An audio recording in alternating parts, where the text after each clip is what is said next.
Hola, ¿qué tal chicos? Muy buenas tardes. El día de hoy les estoy dejando la actividad, la sesión grabada, pero hay algunos detalles que quisiera comentar con ustedes. El primero, algunas dudas respecto a las entregas de tareas.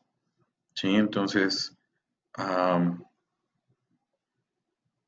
si te fijas, aquí justamente en el IADEMI tenemos todas las tareas que te he encargado. La tarea uno, la tarea 2, la práctica uno y la práctica 2, que fue la que dejamos en la última sesión. Entonces, si te fijas, por ejemplo, la tarea 2 es una tarea que está diseñada para que no puedas enviar respuestas tardías, como te lo enseño aquí. ¿Sí? La mayoría de las tareas, de hecho, van a ser así.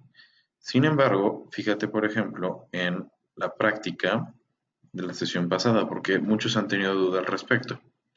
Lo puse de esta manera. Este sí te está permitiendo las respuestas tardías, y lo puse de tal forma que se tuviera que entregar antes de que acabara la sesión de ayer en la noche. ¿Ok? Si me lo entregas después, de todas formas, no pasa nada. Esto lo hice de esta manera solamente para distinguir los que le hicieron al momento de la clase y los que lo hicieron después. Si te fijas, aquí tengo ambos, ¿sale? Los que lo hicieron durante la clase, como Alejandro Castillo, y los que me lo entregaron después, como Alejandro Arcos. ¿Ok? Entonces, no importa si lo entregaste durante la clase o después, ¿sí? Esto es como una actividad de clase, no es tanto como una tarea, ¿sale? Entonces, simple y sencillamente era para saber quiénes lo hicieron durante la sesión y quiénes lo están entregando después de ella, ¿sale? Por ejemplo, aquí tengo una entrega que fue hoy por la mañana. Entonces, el punto es este: tú entrégamelo aunque te aparezca que ya está retrasado o que va a salir con retardo. No pasa nada, igual lo voy a revisar y todos van a tener eh, la oportunidad de ponderarse. La que sí, por ejemplo, o sea, la práctica uno, esa sí ya va a tener vigencia hasta hoy a las 7 de la noche. ¿Sale? Entonces, aquí hay mucha gente que todavía no la ha entregado.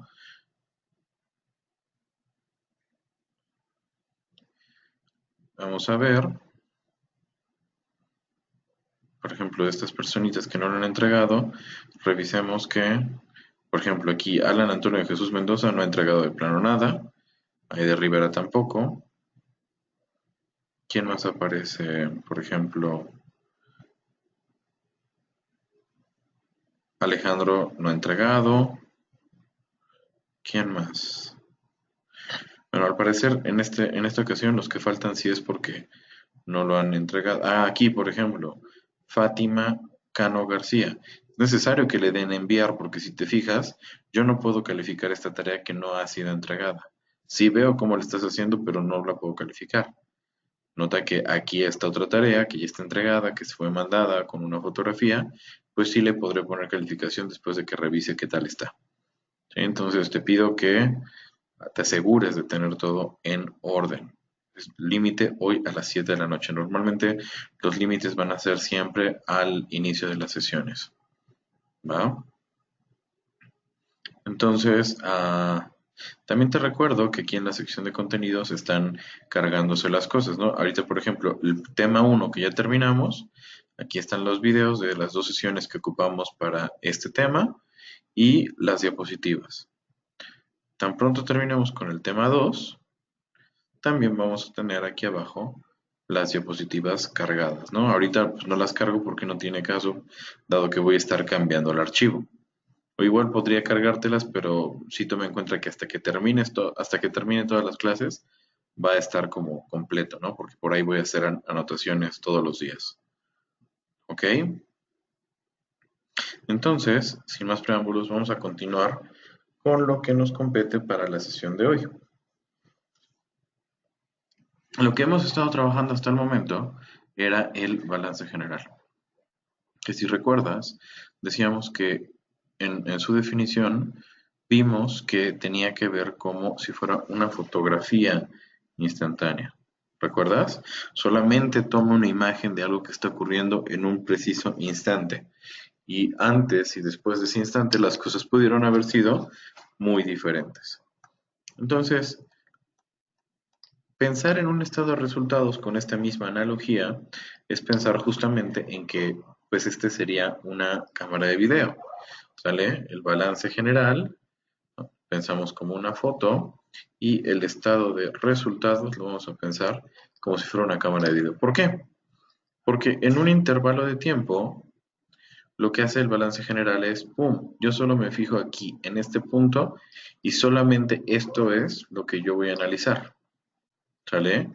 Cuando hablo del estado de resultados, yo digo, ah, mira, voy a irme de aquí a acá.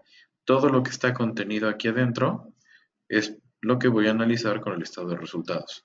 Porque hay cosas que simple y sencillamente no se pueden ver, que ocurren de manera instantánea, entonces no se pueden ver a menos que justo el instante haya sido el instante en donde yo estoy haciendo este balance. ¿Sí? Por ejemplo, una venta. Cuando en un negocio se vende algo, la venta es algo que ocurre de manera instantánea. Es decir, se vende en un instante, como por ejemplo puede ser este. Ahí hay una venta.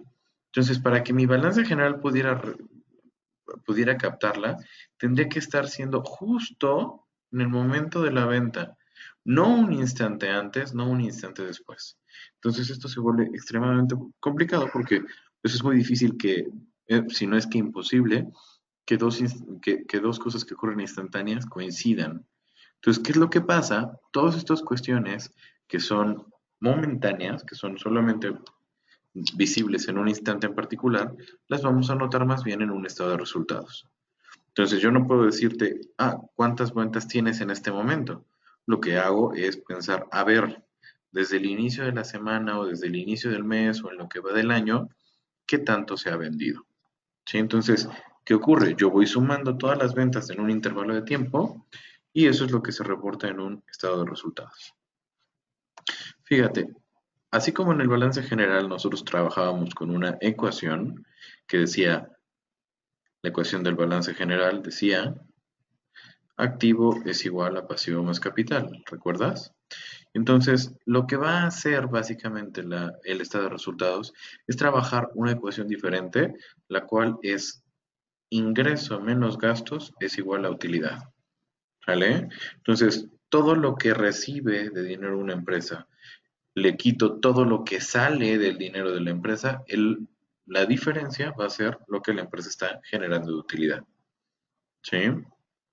Ah, entonces, aquí de lo que se va a tratar este estado financiero es de distinguir todos los diferentes conceptos por los que puede haber ingreso y también hacer una segmentación respecto a los diferentes posibles gastos que puede tener, porque no todos los gastos tienen la misma naturaleza. Entonces, veamos aquí, por ejemplo, cómo se ve la estructura de un balance general. Entonces, nuevamente, como en el caso anterior, tenemos un encabezado,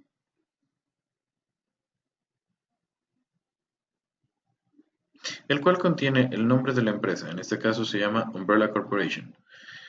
Y digo que este estado financiero es un estado de resultados que va del 1 de enero al 31 de diciembre. Entonces nota cómo está del 1 de enero al 31 de diciembre. Es un intervalo de tiempo lo que voy a estar revisando. ¿Sale? Ahora, las cifras nada más como comentario están determinadas en millones de dólares. Entonces, el punto de partida de todo estado de resultados es el ingreso de la operación, es decir, las ventas que tiene la empresa. Entonces, aquí se está diciendo que hay 2.291 millones de pesos en ventas. ¿Ok? Entonces, ventas tiene que ver con la actividad del negocio. ¿Sale? Esta parte de ventas. ¿Por qué? Porque hay muchas cosas que se pueden vender en una empresa, pero que que no forman necesariamente parte de su operación cotidiana. Digamos, por ejemplo, ¿qué tal que muchas empresas tienen computadoras, por ejemplo? Pero el vender una computadora de esa empresa no significa que la empresa está realmente vendiendo. Significa que se está deshaciendo de sus activos, pero no necesariamente significa que está vendiendo. ¿Por qué? Porque la empresa muy probablemente no se dedica a vender computadoras. ¿sí? Una venta de computadora que sea operativa es cuando la empresa sí se dedica a vender computadoras. Por ejemplo, un Office Depot o Apple o Dell, que son empresas que sí venden computadoras tal cual. Ajá. Entonces, esta parte son ventas operativas, ventas que tienen que ver con el negocio que realmente tiene una empresa. Si yo hablo de un restaurante, pues vende alimentos, vende bebidas, vende postres, ¿sí? Pero si algún día vende las mesas porque va a comprar unas mesas nuevas y se quiere deshacer de las viejas, esa venta de mesas no le corresponde como un ingreso operativo. Del mismo modo, imagínate que soy un fabricante de muebles, entonces vender mesas, vender sillas, vender closets, vender roperos, sí es parte de mi ingreso operativo. Pero en una de esas, por ejemplo, yo vendo una sierra que ya no ocupo porque quiero comprar una nueva o porque simple y sencillamente voy a dejar de fabricar una clase de producto, una clase de mueble que ya no vendo. Entonces, vender esa sierra no es ingreso operativo porque no tiene que ver con la actividad de mi negocio. Ajá. Ahora, si fuera Home Depot, pues vender sierras, por supuesto que sería un ingreso operativo. Pero si él vende una computadora, si Home Depot vende una computadora, como no se dedica a vender tal cual computadoras, entonces eso no sería un ingreso operativo. Ingreso operativo, repito, tiene que ver con la actividad propia del negocio. Ajá. Ingreso operativo para Volkswagen es la venta de automóviles y de camiones. Ingreso operativo para Apple es la venta de iPhones, de computadoras, es la venta de algunos paquetes de software. Ujú. Hablar, por ejemplo, de una empresa de catering, sus ventas, su ingreso operativo tiene que ver con lo que cobra por organizar un banquete, por ejemplo. ¿Sí? Entonces, la parte de ingreso operativo hay que reconocer que tiene que ver específicamente con la actividad a la que sí se dedica la compañía. Y ahora, el primer concepto que vemos inmediatamente después del ingreso operativo es algo que se llama costo de ventas. Esto en inglés muchas veces lo vamos a encontrar como COGS, que significa Cost of Goods and Sales. ¿Sí? Y básicamente estoy hablando de el costo que veo reflejado en los productos que vendo. ¿Ok? Por ejemplo, si yo estoy hablando que mi negocio es eh, la venta de pasteles, ¿ok? El ingreso operativo es en lo que yo vendo todos los pasteles, la suma de todos los pasteles vendidos que tengo en un intervalo de tiempo, del 1 de enero al 31 de diciembre de 2014. ¿Sí?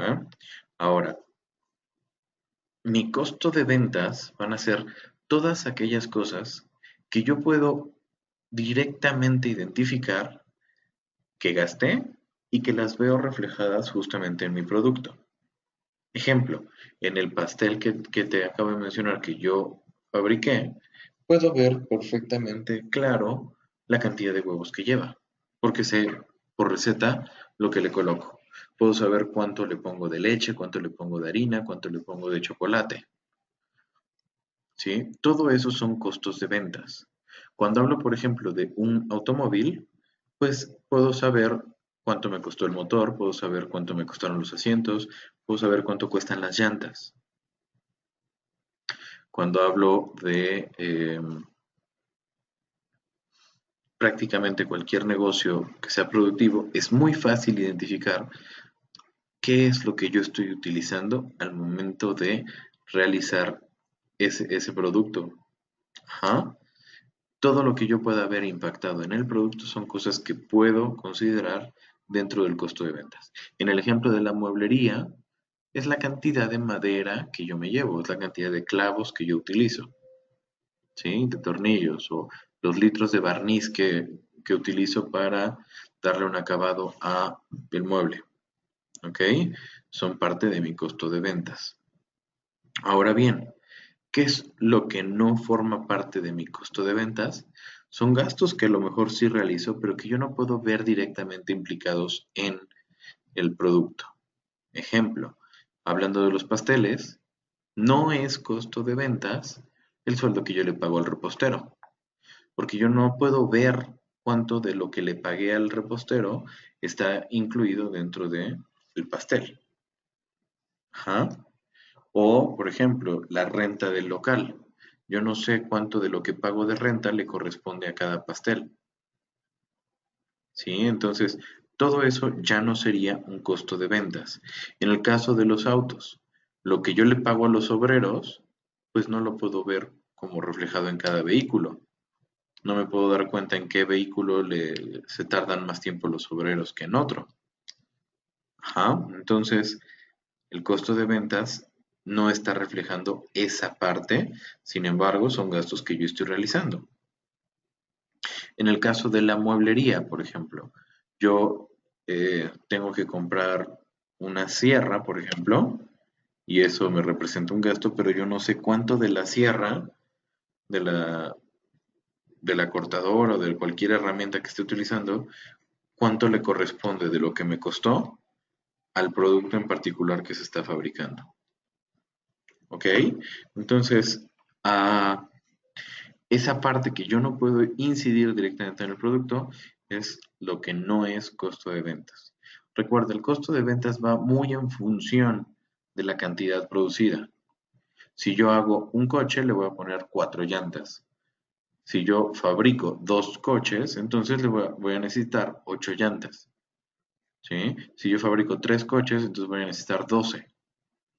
Pero fabrique uno, fabrique dos o fabrique 12, la renta de la fábrica debería de seguir siendo la misma, ¿correcto? Entonces, lo que sí se vaya en función de la cantidad producida, también es pues, una forma de identificar lo que es costo de ventas, ¿no? En algunas fuentes tú podrías encontrarlo como costos variables, ¿sale?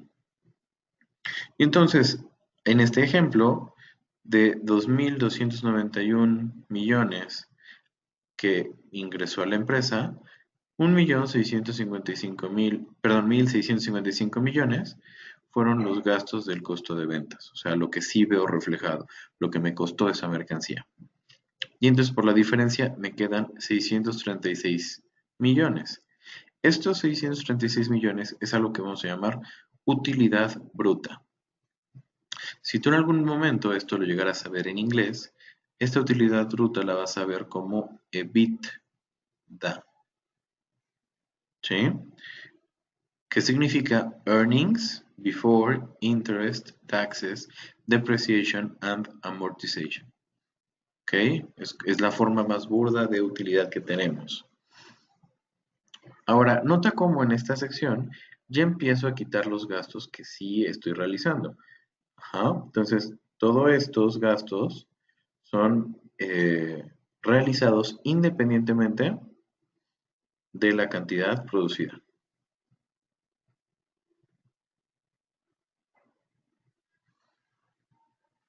¿Ok? Independientemente de la cantidad producida. Entonces, hay gastos de diferentes tipos. Gastos que tienen que ver con la actividad de vender el producto. Gastos generales que tienen que ver con la actividad de eh, llevar a cabo una serie de actividades que son simplemente humanas. O sea, en gastos generales, por ejemplo, yo hablaría de tener un servicio de limpieza, ¿sí? O tener luz, tener agua, tener eh, internet, tener teléfono. Ajá, eso va de la mano entre generales y administrativos. Gastos administrativos tienen que ver, por ejemplo, sueldos de la gente que lleva la oficina. Sueldos de secretaria, sueldos de telefonistas, sueldos eh, de toda la gente que me ayuda a hacer la contabilidad, por ejemplo. Ajá, entonces, repito, yo no puedo ver cuánto de esos sueldos está reflejado en el producto. Así que lo manejo por separado. ¿Ok? También en esta sección tenemos un concepto que es la depreciación. Hay que tener mucho cuidado, es depreciación, es de y precio, ¿ok? No depresión como la que tienes cuando te cortan. Depreciación tiene que ver con que se va perdiendo parte del precio, ¿ok? Entonces, esto originalmente tiene que ver con lo siguiente. Cuando yo compro un horno, por ejemplo, para fabricar pasteles, tarde que temprano ese horno va a dejar de funcionar. Cuando compro un coche para hacer envíos, para hacer reparto, tarde que temprano ese coche va a dejar de funcionar o va a necesitar mantenimiento, etcétera. Entonces, yo puedo pensar que cada producto tiene una cierta vida útil. La depreciación es el ir reconociendo que conforme va pasando el tiempo, en este caso del 1 de enero al 31 de diciembre del 2014, hubo una parte de mis activos que se fue desgastando. ¿Sí? Por ejemplo, imagínate que yo tengo 4.000 pesos en una computadora. ¿Ok? Y yo espero que esta computadora me dure por lo menos 4 años antes de que tenga que comprar una más. Eso me puede hacer pensar que yo lo que voy a ir haciendo es el primer año de estos 4.000 que valía, pues ya desgasté una parte de la compu y ahora ya no vale 4, ahora vale 3, por ejemplo, porque ya no es una compu nueva, ya es una compu que tiene cierto uso. Si pasa otro año, pues probablemente ya no valga 3, ahora vale 2, porque aparte de que ya no es una compu nueva, pues ya puede ser que tenga ciertos, ¿cómo se llama? Desventajas respecto a modelos nuevos, ¿sí? Si ya pasaron 3 años, por ejemplo, probablemente ya empieza a tener errores, ya empieza a fallarle el disco, que ya va lenta o cosas así, entonces si la vendo, pues quizá nada más puedo obtener 1.000 pesos por ella. Y después de 4 años está tan vieja, está tan maltratada, está tan desgastada, que a lo mejor ya no vale cero. Ya vale cero, perdón. Entonces, esto significa que si yo tengo una compu de 4.000 que espero que me dure 4 años, significa que se va a estar depreciando 1.000 pesos por cada año. ¿Sí? Que sale como los 4.000, entre los 4 años son 1.000 pesos por año. Ahora, otra cosa que puede pasar con el tema de la depreciación es que al final no quede como completamente inservible. ¿Sí? Por ejemplo, un automóvil, digamos que vale 100.000 pesos, ¿sale? Y que después de que yo termine de usarlo al final de 5 años, ajá, ya no lo voy a seguir manteniendo y lo voy a vender. Y lo voy a vender solamente como metal del que está elaborado el coche. ¿Sí? Lo voy a vender para reciclaje. Y digamos que al final de estos 5 años, yo pienso vender lo que me quede del coche en 20.000, ¿sale? 20.000 que tienen que ver con lo que me pagan por el metal que tiene el coche, ¿sale? ¿Esto qué significa? 100 menos 20, al final habría 80.000 que a lo largo de esos 5 años se estaría depreciando. Si divido los 80.000 entre los 5 años, me va a representar una depreciación de 16.000 pesos por año. ¿Sale? Estos 20.000 es algo que se conoce como valor de salvamento. Es en lo que lo podría vender suponiendo que me quisiera deshacer del automóvil después de los 5 años. Entonces, lo que estoy haciendo aquí es, bueno, la depreciación de todos mis activos, en total sumó algo.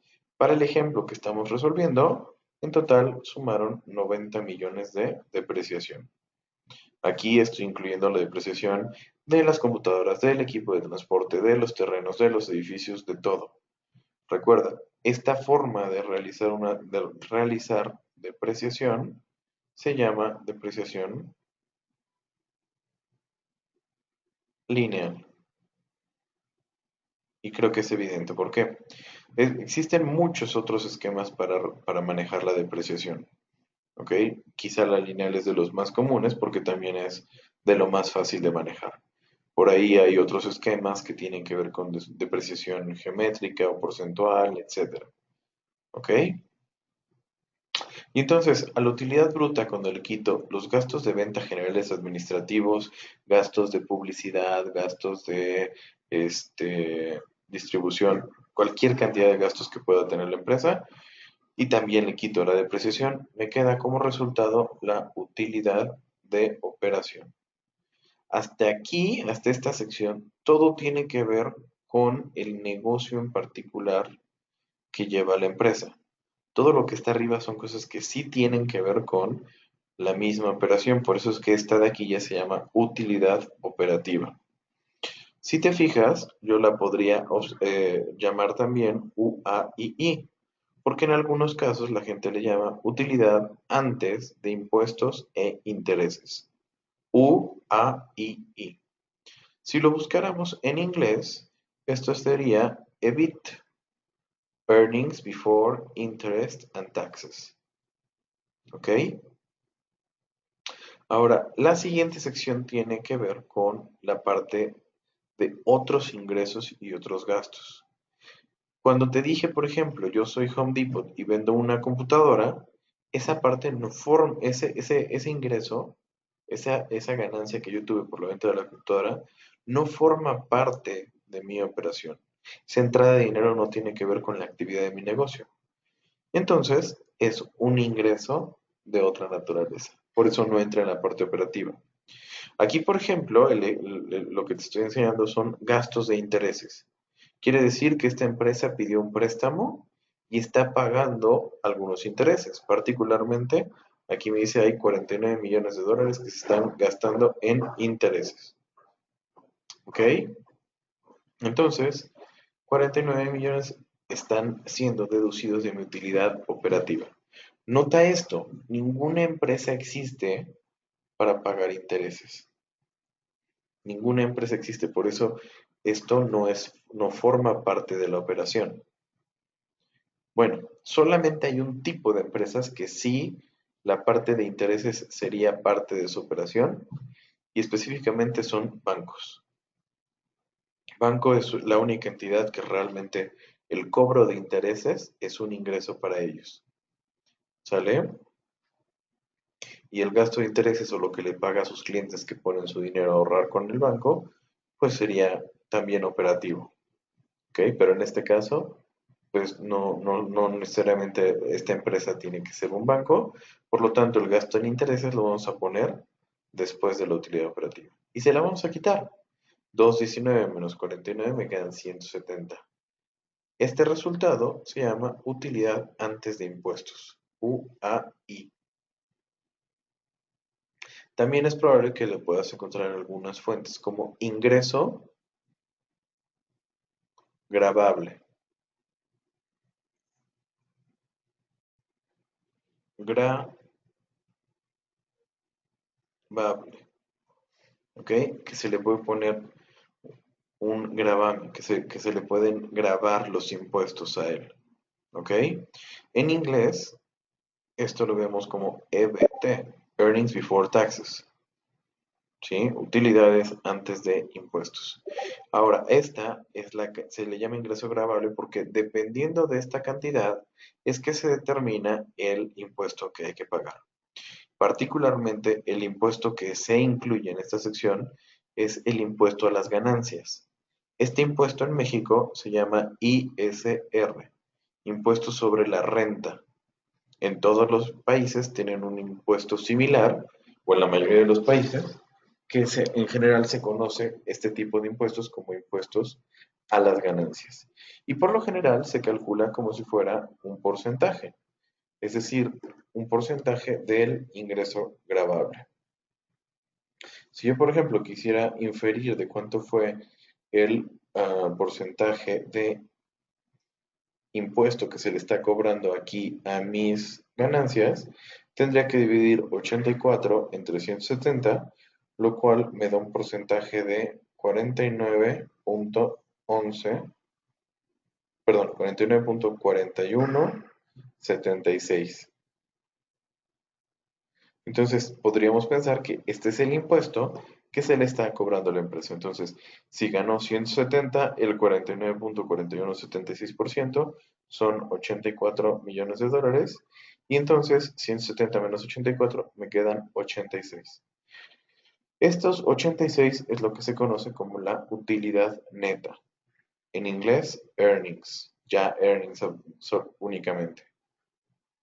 Y es lo que podemos decir que efectivamente es lo que generó de ganancia una empresa. Ajá. La utilidad neta. Ahora, una vez que se determina la utilidad neta, las empresas pueden hacer varias cosas con esa utilidad.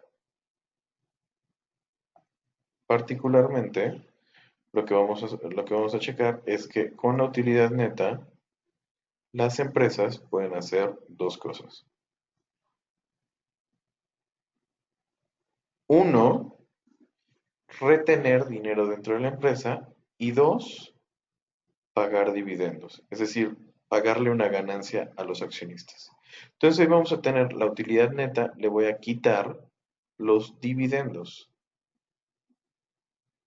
¿Sale? Entonces, por ejemplo, aquí tengo 86 millones de dólares. Digamos que yo voy a liberar 6 millones de dólares para pago de dividendos. Y que en total existen 1 millón de acciones circulando, por ejemplo. ¿Sale? Entonces, eso quiere decir que a cada acción, si yo libero 6 millones entre las 1 millón de acciones, significa que a cada acción le va a corresponder un pago de 6 dólares. ¿Sale? Entonces, aquí tengo mi utilidad 86 millones menos los 6 millones que estoy pagando de dividendos, me quedan dentro de la empresa 80. Esos 80 es lo que hemos estado llamando como utilidad retenida. Se llama retenida porque la mantengo dentro de la empresa. ¿Sale? Entonces, repasando rápidamente, vemos cómo es la construcción. Empiezo con las ventas, se vendieron 2.291 millones. Y el costo para pagar esas mercancías que se vendieron fue de 1.655. 2.291 menos 1.655 me quedan 636, mi utilidad bruta. En total gasté 327, ya no por las mercancías, sino por todo lo demás, todo lo que no tiene que ver con los ingredientes del producto, ¿sí? Sueldos, comisiones, ah, los servicios que tiene la empresa, etcétera, sumaron aquí, y también la depreciación, que recuerda es el reconocimiento de que los activos van perdiendo valor. 636 menos 327 menos 90 te quedan 219. Utilidad de la operación. Luego, todo lo que no tiene que ver con el negocio. Aquí nada más hubo pago de intereses. 219 menos 49 me quedan 170. A esto le llamamos utilidad antes de impuestos o ingreso gravable. Si yo dijera que la tasa de impuestos es de 49.4176%, significa que el monto de impuestos que me toca por estos 170 de ingreso son 84. Entonces 170 menos mis impuestos me quedan 86, de los cuales yo ya puedo disponer. ¿Disponer cómo? Como lo veíamos aquí arriba, puede ser lo que lo entregue a los accionistas a través de dividendos, y lo que no le entregue yo a los accionistas y que al final me quede dentro de la empresa, será llamado utilidad retenida. Nota que la utilidad retenida hace contacto entre el balance general y el estado de resultados. Ese es el punto de común que tienen ambos estados financieros. Ahora bien, tenemos una práctica, ¿ok? Esta práctica nos dice la empresa La Hora Feliz vendió durante el 2014 un total de 2.000 unidades de su producto estrella a un precio de 293 cada uno. El costo de este producto es de 123.50 y el equipo de la empresa se depreció 43.000 durante el año. Se pagaron 32.000 en intereses de una deuda que tiene a largo plazo. Y en este ejercicio se está cobrando una tasa de impuestos del 35% del ISR. La pregunta es de cuánto es la utilidad neta. Entonces, vamos a trabajar con esto. Ok, voy a diapositiva aquí después de esta para poder hacer las cuentas. Y entonces veamos, nuestro punto de partida para este problema tienen que ser las ventas. Entonces, en este caso las ventas, por lo que notamos, es que se están vendiendo 2.000 unidades del producto y valen 293 cada una de esas unidades. ¿Correcto? Entonces, 2.000 unidades vendidas cada una a 293 representan un ingreso de 586,000. Ahora, muy importante, lo primero es empezar con el encabezado. Y esto es la empresa La Hora Feliz, S.A. Y lo que tengo es un estado de resultados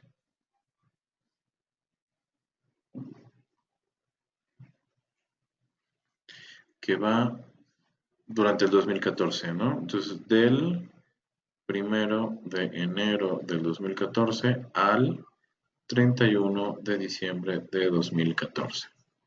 ¿Sale? Entonces, ventas. Luego le voy a quitar el costo de ventas y aquí me dice el costo de este producto es de 123.50 para la empresa. Entonces, 123.5 por las 2.000 unidades. Estoy hablando de un costo de ventas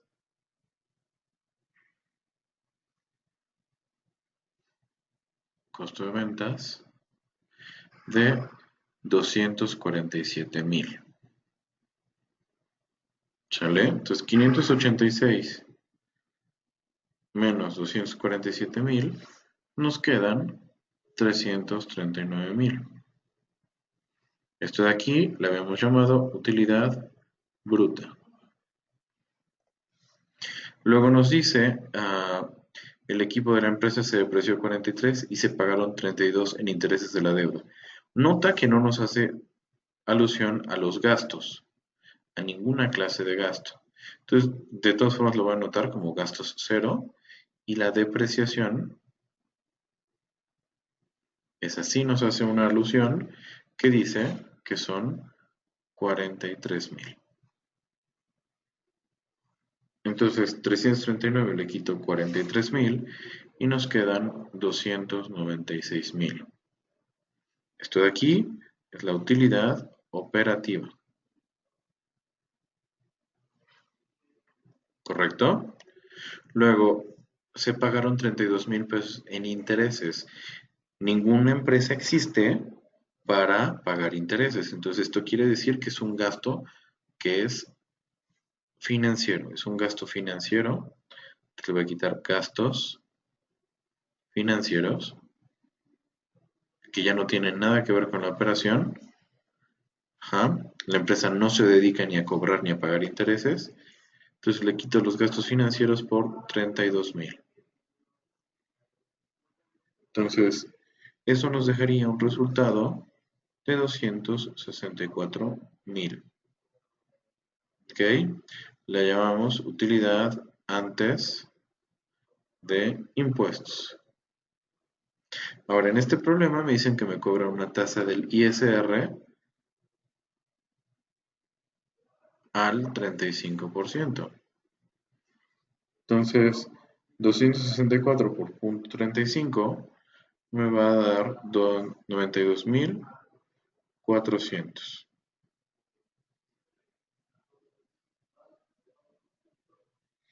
Entonces, 264 menos 92,400 me van a quedar 171,600. Esto será mi utilidad neta. ¿Ok? Entonces lo que me pide este problema es, perdón, lo que me pide este problema es de cuánto es la utilidad neta, es de 171,600. Esta sería mi respuesta. ¿Ok? Vamos a agregarle un poquito más de detalle a este ejercicio, solamente para que tengamos un aprendizaje adicional con esto. simplemente hago a un lado esto que acabo de hacer y aquí voy a decir, mira, ¿qué tal que la empresa tiene un total, tiene un número de acciones y vamos a decir que tiene 10 millones?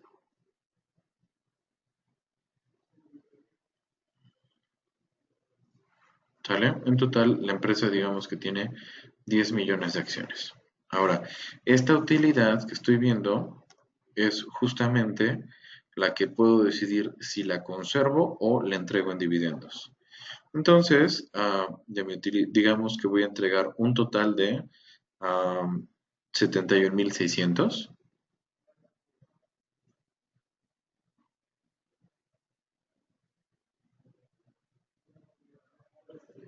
¿Ok? Entonces, ¿qué es lo que está pasando? Estos 171.600, lo que va a pasar es mi utilidad neta, 171.600, le voy a quitar los dividendos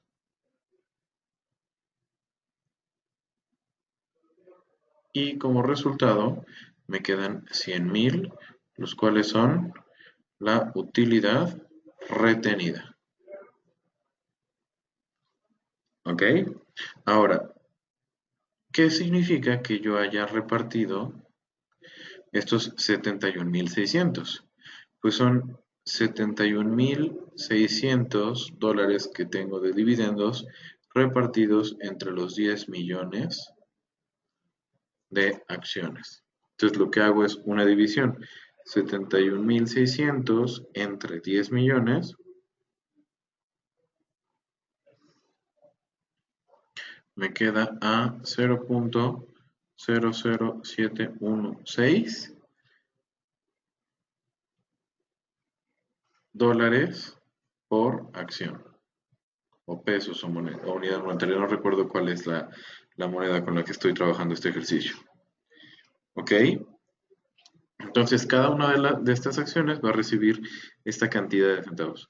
Ahora, yo sé que suena una cantidad muy pequeñita, ¿no? Aquí quizá exagero un poco con el número de acciones, pero pensemos que quizá esto significa que son acciones muy económicas y que una persona se puede permitir tener miles de acciones, ¿no? ¿Qué pasaría si una persona, qué pasa si alguien tiene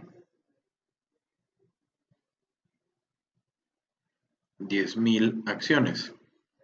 Entonces, cada una de estas 10.000 acciones va a recibir 0.716 centavos por cada acción.